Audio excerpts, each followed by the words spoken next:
लीजिए सुनिए। O Henry की लिखी कहानी शहर की आवाज, मेरी यानी समीर गोस्वामी की आवाज में। 25 वर्ष पहले स्कूलों में बच्चे अपना सबक रटा करते थे। पाठ याद करने का ये तरीका किसी पादरी के उपदेश और लकड़ी चीरने की मशीन की थकी हुई आवाज के बीच की आवाज में शुमार किया जा सकता है। मेरा मतलब किसी का अनादर करने का नहीं है, क्योंकि हमें लकड़ी और भूसे की भी उतनी ही जरूरत है। शरीर शास्त्र की कक्षा में से सुनाई देने वाला एक सुंदर और बोधप्रद मिसरा अब तक याद है। पांव की हड्डी इस शरीर में सबसे लंबी है। भौतिक शास्त्र और आध्यात्म विद्या संबंधी सारा ज्ञान यदि इसी तरह सुरीले और तर्कसंगत ढंग से विद्यार्थियों के दिमाग में उतारा जाए तो कितना अमूल्य वरदान सिद्ध हो।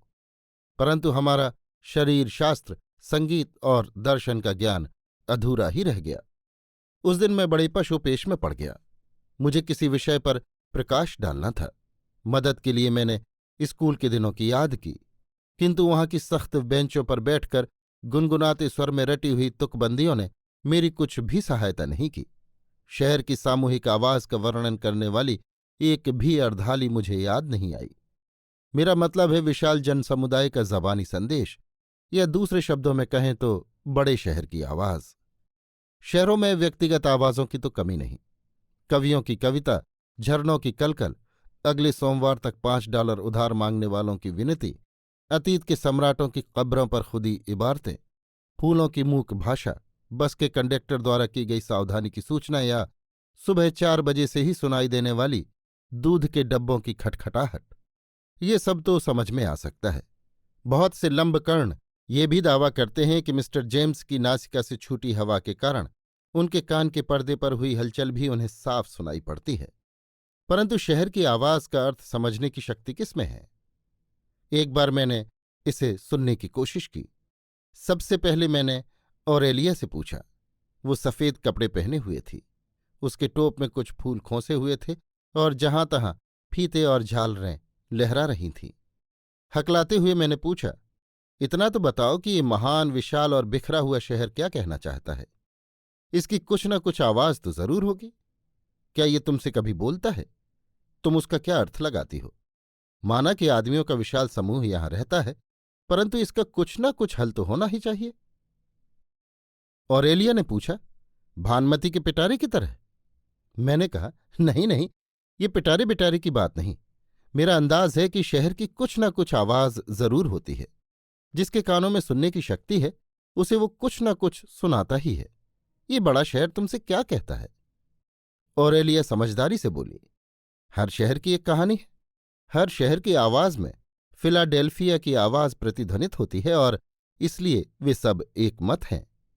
मैंने विद्वता छांटते हुए कहा, इस शहर में 40 लाख की आबादी है, जिसका हर आदमी इस छोटे से टापू पर घिरा हुआ है। सटोरिये रूपी भेड़ियों से घिरे हुए निरे मेम ने इतनी छोटी सी जगह में इतने व्यक्तियों के समावेश के कारण विविधता में भी साम्य के दर्शन होने चाहिए। एक प्रकार की समानता जो किसी साधारण माध्यम से अपनी आवाज सुना सके। विविधता में छुपा ये सामंजस्य किसी एक विचार में घनीभूत होकर जरूर दिखाई देना चाहिए, जिसे हम शहर की आवाज कह सकें। ऑरेलिया मोहक ढंग से मुस्कराई। वो एक ऊंचे चबूतरे पर बैठी थी और दीवार पर उगी हुई बेल की एक शोख टहनी उसके कान से खिलवाड़ कर रही थी। उसके चेहरे पर चांदनी की किरणें झिलमिला रही थीं, परंतु मैं वज्र के समान निश्चल खड़ा हुआ था। अंत में मैंने कहा, इस शहर की आवाज क्या है? मुझे ढूंढना ही चाहिए। और शहरों की भी आवाजें होती हैं। मेरे शहर की आवाज जानना मेरा फर्ज है। मैं इस चुनौती को स्वीकार करता हूं। न्यूयॉर्क को मैं ये कहने का मौका नहीं दूंगा कि दोस्त, मेरे पास कहने सुनने लायक कोई बात ही नहीं। और किसी शहर की ये हालत नहीं है। शिकागो बिना किसी संकोच के कहता है, मैं अवश्य कहूंगा। फिलाडेल्फिया कहता है, मुझे कहना चाहिए। न्यू ऑरलियन की आवाज है, मैं ऐसा कहा करता था। और लुईविले का नारा है, कह दूंगा, मुझे कोई परवाह नहीं। सेंट लुई की सकुचाती आवाज है, माफ करना, जबकि पिट्सबर्ग की लताड़ है, भाड़ में जाओ। तो फिर न्यूयॉर्क ने ही क्या बिगाड़ा है? ऑरेलिया मुस्करा दी। मैंने कहा, अच्छा, तो मैं और कहीं जाकर ढूंढता हूं। मैं एक महल में पहुंचा। संगमरमर का फर्श शीशम की छतें और कानून की नज़र में पाक पीतल की रेलिंग पर पांव जमाते हुए उस इलाके के सबसे बढ़िया कलाल बिल मकसन से मैंने पूछा, बिल, तुम न्यूयॉर्क में कई वर्षों से रहते हो, ये तुम्हें नाच और गाने की कौन सी आवाज सुनाता है? क्या ये कोलाहल कभी एकत्रित होकर तुम्हारे मैखाने में टकराता है, या तुम्हारी इस किलेबंदी पर शहर की आवाज एक चुटकुला बनकर कभी हमला करती है? तुम्हारी शराब में। बिल घबराकर बोल उठा, 1 मिनट के लिए माफ करना, कोई दरवाजे की घंटी बजा रहा है। वो चला गया। फिर कुछ देर बाद ही एक खाली बाल्टी लिए हुए आया और बाल्टी को बियर से भर ले गया।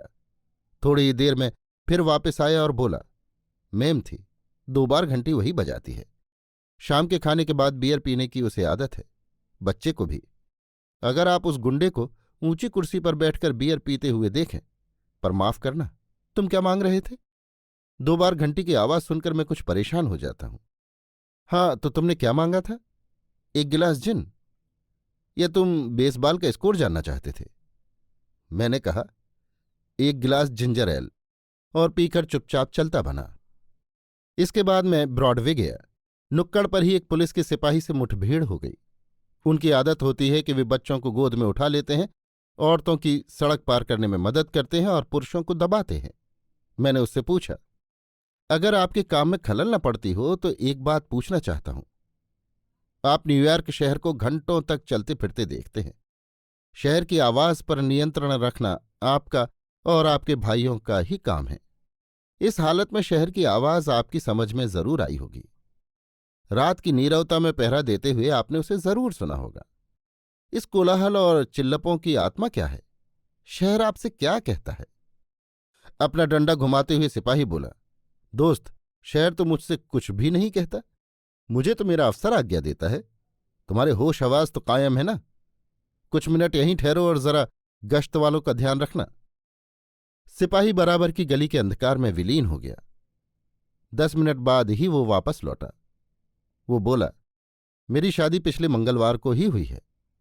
तुमने तो दुनिया देखी है। हर रोज रात को 9 बजे वो मुझसे मिलने अगले चौराहे पर आ जाती है और मैं भी किसी न किसी तरह वहां पहुंच ही जाता हूं। कुछ देर पहले तुम क्या पूछ रहे थे? शहर में क्या हो रहा है? विशेष तो कुछ नहीं। थोड़ी दूर चलकर 2-1 छतों पर बगीचे बने हैं। ट्राम की पटरियों का जाल पार करके मैं एक घने बगीचे के इर्द गिर्द घूमने लगा। मुलम्मा चढ़ी हुई चांद की एक बनावटी प्रतिमा अपने आधार पर दर्प से खड़ी हवा के झोंकों से लड़खड़ा रही थी। आकाश का चांद उसे अपनी चांदनी से नहला रहा था।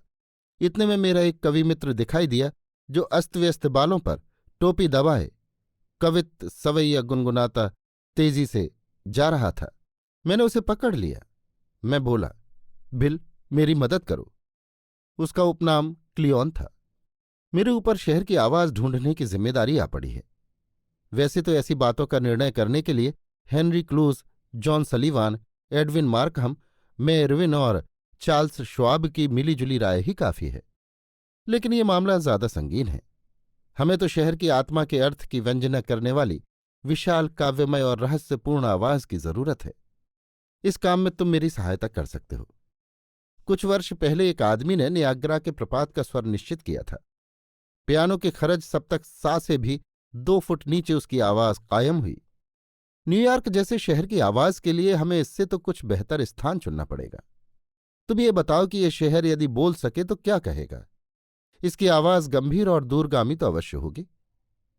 इसमें दिन भर के वाहन व्यवहार का कोलाहल, रात का संगीत और अट्टहास, डॉक्टरों की राय का गंभीर स्वर, पायल की झंकार, दुखियों का क्रंदन, गाड़ी के पहियों की चरमराहट, अखबार वालों की चिल्लपों, होटलों के फव्वारों की कलकल, सब्जी बेचने वालों की तूतू मैमे, पत्रिकाओं के मुख पृष्ठों की अर्धनग्न तस्वीरों की पुकार, पार्क में बैठे हुए प्रेमियों की कानाफूसी, इन सब का शहर की आवाज में सादा मिश्रण ही नहीं बल्कि घुटा हुआ काढ़ा होना चाहिए, और उस काढ़े का सत निकालकर उसका अर्क बनाना चाहिए। ऐसा अर्क जो कानों से सुनाई दे। उसी अर्क की एक बूंद की मुझे आवश्यकता है। हंसते हुए कविराज बोले, पिछले हफ्ते स्टीवर की चित्रशाला में जो कैलिफोर्निया की लड़की मिली थी, वो तुम्हें याद है? मैं इस समय उसी से मिलने जा रहा हूं। उसने पिछली बार मेरी बसंत के प्रति नामक कविता अक्षरशः दोहराई थी आजकल वो शहर की सबसे सुंदर लड़की है। भाई ये तो बताना कि ये टाई कैसी जचती है। 4 टाइयां खराब करके मैं इसे ठीक से बांध पाया हूं। मैं बीच में ही कह उठा, पर मैं तो तुमसे शहर की आवाज के बारे में पूछ रहा था। कवि बोला, नहीं, वो गाना तो नहीं गाती, पर मेरी पूर्वी पवन की परी कविता उसके मुंह से सुनो तो मजा आ जाए। मैं आगे बढ़ा। मैंने एक अखबार बेचने वाले लड़के को पकड़ा। इस मसीहा के हाथ में गुलाबी कागजों का एक बंडल था, जिनमें होने वाली घटनाओं का समाचार 2 घंटे पहले ही प्रकट हो जाता था। जेब में रेजगारी खनखनाते हुए मैंने उससे पूछा, बेटा, क्या तुम्हें ऐसा महसूस नहीं होता कि ये शहर कभी कभी बोलता भी होगा? ये भाग दौड़, ये व्यवहार, ये रोज होने वाली विचित्र घटनाएं, ये सब यदि मुखरित हो उठें तो क्या कहेंगे? लड़का बोला, मुझे बनाइए मत, मेरे पास फालतू समय नहीं है। सीधी बात बताइए कि कौन सा अखबार दूं? आज मैगी का जन्मदिन है और उसके लिए उपहार खरीदने के लिए मुझे 30 सेंट की सख्त जरूरत है। ये तो शहर के संदेश का मुखपत्र दिखाई नहीं पड़ा, इसलिए मैंने उससे एक अखबार खरीद लिया और उसे उसकी अघोषित संधियां, पूर्व नियोजित हत्याएं और बिना लड़ी लड़ाइयों के साथ कूड़े की टोकरी में फेंक दिया। मैं वापस पार्क में पहुंचा और चांदनी में जा बैठा।